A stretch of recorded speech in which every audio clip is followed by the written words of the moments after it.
This is a mirror of the Zuo sources in the Racket Zuo directory of the Racket repository.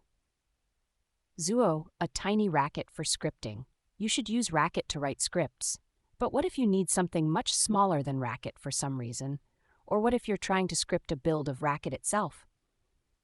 Zuo is a tiny Racket with primitives for dealing with files and running processes, and it comes with a make-like embedded DSL. Zuo is a Racket variant in the sense that program files start with #lang, and the module path after lang determines the parsing and expansion of the file content. That's how the make-like DSL is defined, and even the base Zuo language is defined by layers of langs. One of the early layers implements macros.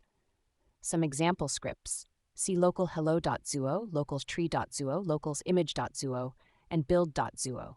Building and running Zuo, compile zuo.c with a C compiler. No additional files are needed other than system and C library headers. No compiler flags should be needed, although flags like gozuo or naisho2 are a good idea.